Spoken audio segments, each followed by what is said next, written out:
नमस्ते मित्रों।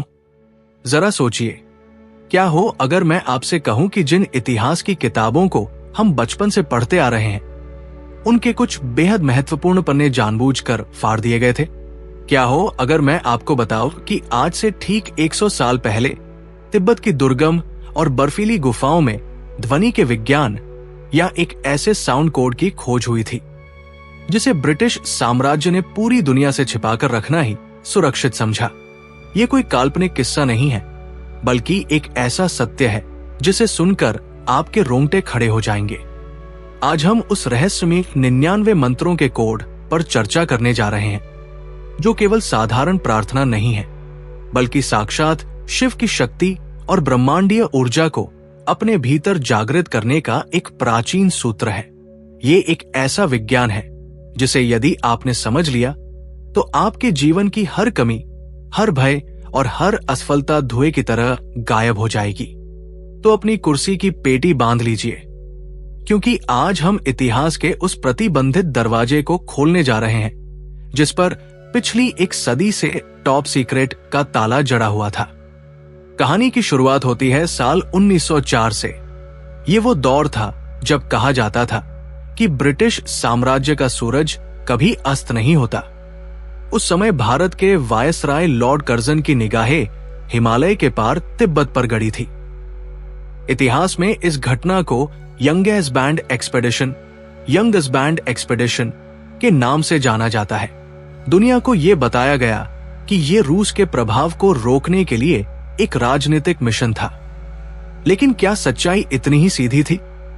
जब कर्नल फ्रांसिस यंगेस्ट बैंड अपनी फौज लेकर ल्हासा के उन सुनसान और रहस्यमयी मठों में दाखिल हुए, तो उन्हें वहां हथियारों का भंडार नहीं मिला।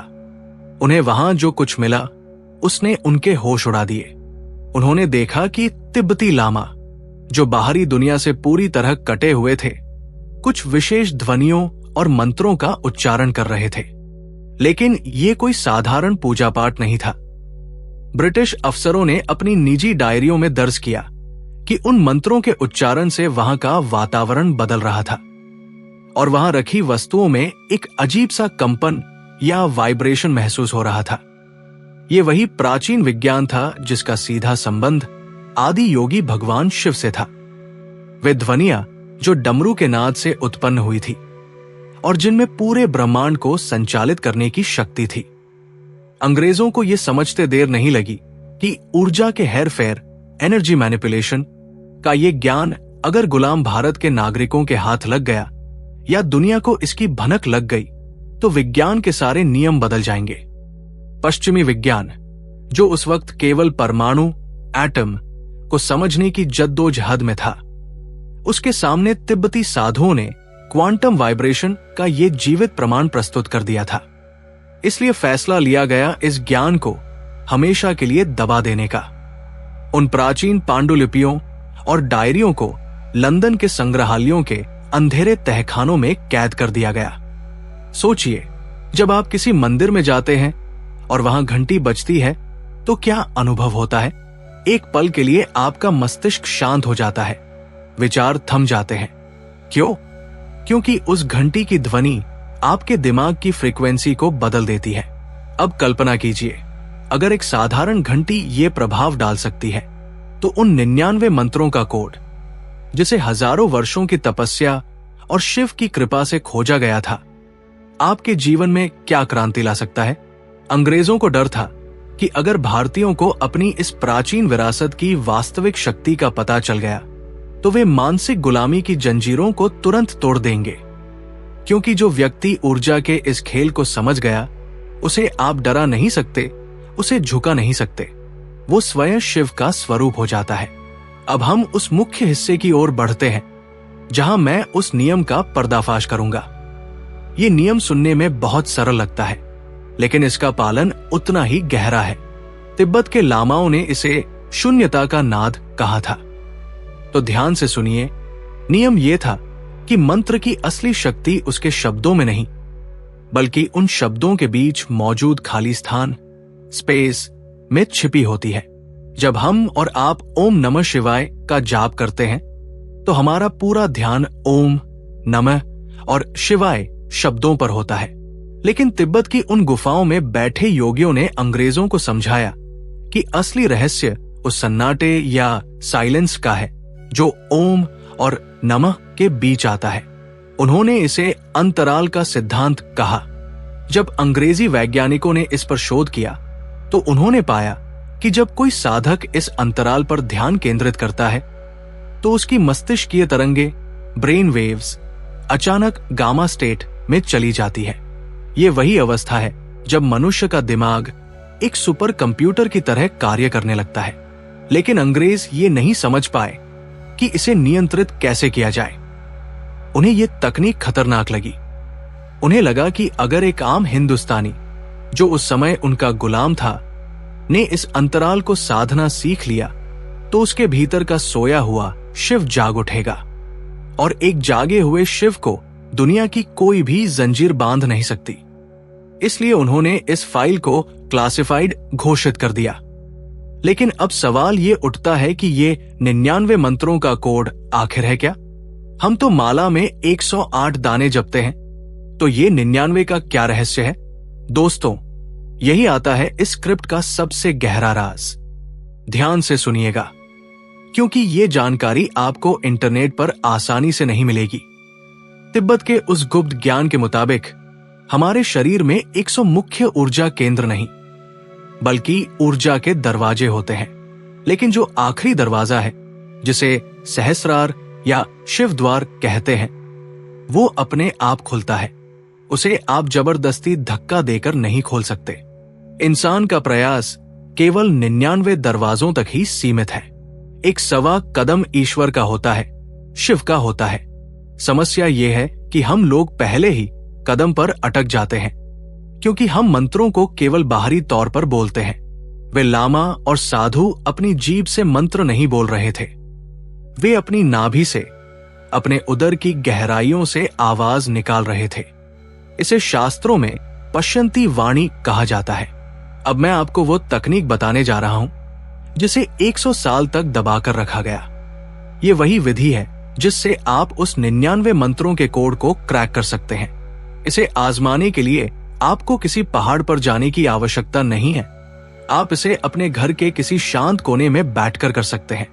लेकिन शर्त यह है कि आपकी रीढ़ की हड्डी, स्पाइन, बिल्कुल सीधी होनी चाहिए, जैसे शिव का त्रिशूल। सबसे पहले ये समझिए कि मंत्र केवल एक ध्वनि नहीं, बल्कि एक चाबी है। जैसे ही आप ओम का उच्चारण करते हैं, आप ब्रह्मांड के सर्वर को एक रिक्वेस्ट भेजते हैं। लेकिन अगर आपका नेटवर्क डाउन है तो रिक्वेस्ट फेल हो जाएगी, और वो नेटवर्क है आपकी सांस। तिब्बत के साधुओं ने बताया कि मंत्र का उच्चारण सांस छोड़ते समय नहीं, बल्कि सांस को होल्ड करके यानी रोककर मानसिक रूप से करना चाहिए। यह सुनने में अजीब लग सकता है, लेकिन यही वो सीक्रेट है।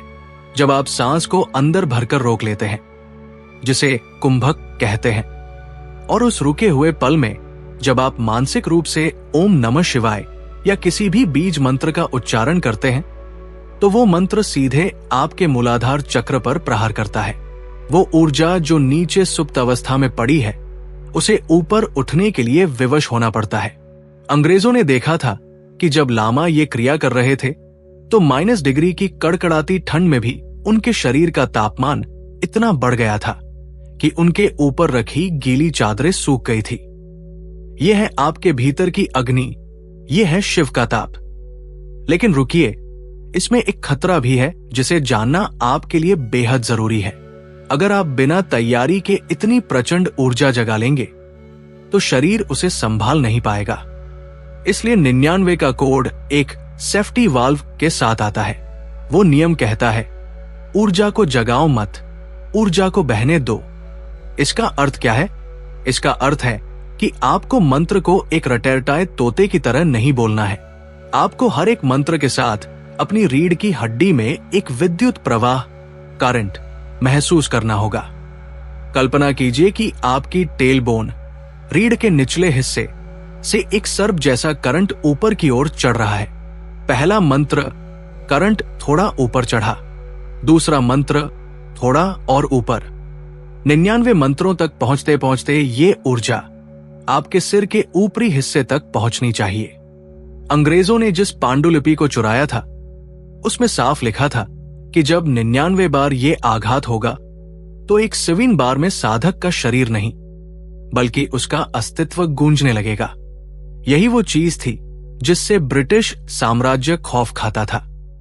एक ऐसा समाज जो शारीरिक रूप से नहीं बल्कि मानसिक और आत्मिक रूप से इतना शक्तिशाली हो कि उसे डराया न जा सके।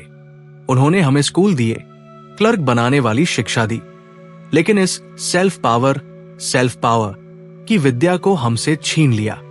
उन्होंने हमें बताया कि मंत्र सिर्फ धर्म का हिस्सा है, जबकि असलियत में मंत्र साउंड इंजीनियरिंग का सबसे हाईटेक रूप था। अब मैं आपको बताता हूं कि आज, अभी, इसी वक्त आप इस कोड का इस्तेमाल कैसे कर सकते हैं। क्या आप तैयार हैं? अपनी आंखों को बंद कीजिए और महादेव के उस स्वरूप का स्मरण कीजिए जो श्मशान में बैठकर भी दुनिया के सबसे शांत योगी है। विधि बहुत सरल है, लेकिन इसे पूरा करने के लिए अनुशासन, डिसिप्लिन चाहिए। स्टेप 1, आराम से बैठ जाएं। अपने हाथों को घुटनों पर रखें, हथेलियां आसमान की तरफ खुली हों। स्टेप 2, एक गहरी सांस लें, इतनी गहरी कि पेट बाहर आ जाए। अब सांस को रोक लें। स्टेप 3, अब इस रुकी हुई सांस में अपने मन के अंदर बिना होंठ हिलाए पूरी ताकत से ओम का नाद करें। महसूस करें कि यह आवाज आपके गले से नहीं, आपकी नाभि के नीचे से आ रही है। जब आप ऐसा करेंगे तो आपको एक घबराहट महसूस हो सकती है, दिल की धड़कन बढ़ सकती है। डरिएगा मत, ये वो कचरा है, वो डर है जो सालों से आपके अंदर जमा है और अब बाहर निकलने की कोशिश कर रहा है। शिव का भक्त डरता नहीं है, वो डर का सामना करता है। जैसे ही आप सांस छोड़े, शरीर को ढीला छोड़ दे। ये एक साइकिल हुआ। तिब्बती कोड कहता है कि आपको ऐसे 99 साइकिल पूरे करने होते हैं, लेकिन शुरुआत में आप सिर्फ 11 या 21 से शुरू करें। दोस्तों, ये 99 का कोड सिर्फ एक गिनती नहीं है, ये एक यात्रा है। अंधेरे से रोशनी की तरफ, शव से शिव की तरफ। अंग्रेजों ने इसे दबाया क्योंकि वे जानते थे कि एक जागा हुआ भारत दुनिया पर राज करेगा, हथियारों से नहीं बल्कि ज्ञान से। और आज देखिए, 100 साल बाद ये ज्ञान फिर से बाहर आ रहा है। क्यों? क्योंकि अब समय आ गया है। अब समय है कि हम अपनी उस विरासत को अपनाएं जिसे पिछड़ा कहकर हमें शर्मिंदा किया गया था। आपको पता है, जब आप इस विधि को सही तरीके से करते हैं तो आपके जीवन में क्या बदलाव आता है? सबसे पहले आपका फोकस लेजर जैसा तेज हो जाता है। जो चीजें आपको कल तक परेशान करती थी, छोटी मोटी असफलताएं, किसी का बुरा बर्ताव, भविष्य की चिंता, ये सब आपको बहुत तुच्छ लगने लगेंगी। आप एक पहाड़ की तरह हो जाएंगे जिससे तूफान टकराते तो हैं, लेकिन उसे हिला नहीं पाते। यही शिव का स्वभाव है, अचल, अडिग। दूसरी चीज, आपकी वाणी में, आपकी आवाज में एक वजन आ जाएगा। जब आप कुछ बोलेंगे तो लोग उसे सुनेंगे, क्योंकि अब आप सिर्फ गले से नहीं बोल रहे, आपकी आवाज में आपके प्राणों की ऊर्जा है। इसे ही वाक सिद्धि कहा जाता है। तीसरा और सबसे महत्वपूर्ण बदलाव, सिंक्रोनिसिटी। आपको लगेगा कि ब्रह्मांड स्वयं आपकी मदद कर रहा है। आप किसी के बारे में सोचेंगे और उसका फोन आ जाएगा।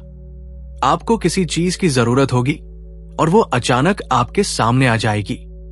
ये जादू नहीं है, ये वही क्वांटम कनेक्शन है जिसे 100 साल पहले तिब्बत में डिकोड किया गया था। जब आपकी फ्रीक्वेंसी ब्रह्मांड की फ्रीक्वेंसी से मैच कर जाती है तो दुनिया आपके इशारों पर चलती है। लेकिन याद रखिएगा, शक्ति के साथ जिम्मेदारी भी आती है। महादेव ने कभी अपनी शक्ति का प्रदर्शन नहीं किया, उन्होंने हमेशा उसे कल्याण के लिए इस्तेमाल किया। अगर आप इस 99 मंत्रों के कोड का इस्तेमाल अपने अहंकार को बढ़ाने के लिए करेंगे तो ये ऊर्जा आपको जलाकर राख कर देगी। ये दोधारी तलवार है, इसलिए इसे बहुत सम्मान और पवित्रता के साथ करना है। इतिहास गवाह है कि जब जब इस धरती पर ज्ञान को दबाने की कोशिश की गई है वो और भी ज्यादा ताकत के साथ उभर कर आया है। वो अंग्रेज चले गए, उनका साम्राज्य खत्म हो गया, लेकिन हिमालय आज भी वही खड़ा है। शिव आज भी वही है, और वो ज्ञान, वो 99 मंत्रों का रहस्य आज आपके कानों तक पहुंच गया है। ये कोई संयोग नहीं है। अगर आप ये वीडियो देख रहे हैं तो इसका मतलब है कि आप तैयार हैं। आप तैयार हैं उस जंजीर को तोड़ने के लिए जो समाज ने आपके पैरों में डाली है। तो क्या आप तैयार हैं इस प्रयोग को करने के लिए? क्या आप तैयार हैं अपनी खुद की फ्रीक्वेंसी को रिसेट करने के लिए? कल सुबह जब सूरज निकले तो उसे सिर्फ एक खगोलीय घटना मत मानिएगा, उसे एक मौका मानिएगा। एक शांत जगह ढूंढिए, अपनी रीढ़ सीधी कीजिए और उस शून्यता में उतर जाइए जहां शिव आपका इंतजार कर रहे हैं। 99 कदम आपको चलने हैं। एक सेवा कदम महादेव खुद बढ़ाएंगे और आपको थाम लेंगे। यही वो सत्य है जिसे 100 साल तक छुपाया गया, लेकिन आज ये आपके सामने है। इस ज्ञान को अपने तक सीमित मत रखिएगा, इसे फैलाइए, क्योंकि जितने ज्यादा लोग जागेंगे, ये देश और ये दुनिया उतनी ही ऊर्जावान बनेगी। हर हर महादेव का नाम लेकर शुरू हो जाइए। याद रखिए, आप सिर्फ हाड़मांस का पुतला नहीं है, आप एक सोया हुआ ब्रह्मांड है और अब जागने का वक्त आ गया है। अगर आपको आज की ये जानकारी, ये भुला हुआ इतिहास और ये प्राचीन विज्ञान समझ आया हो तो कमेंट में हर हर महादेव लिखकर अपनी हाजिरी जरूर लगाएं। देखते हैं कितने लोग अपनी ऊर्जा को पहचानने के लिए तैयार हैं। अंत में बस इतना कहूंगा, ध्वनि ही भ्रम है और आप उस ध्वनि के मालिक हैं। अपने कोड को पहचानिए। ओम नमः शिवाय।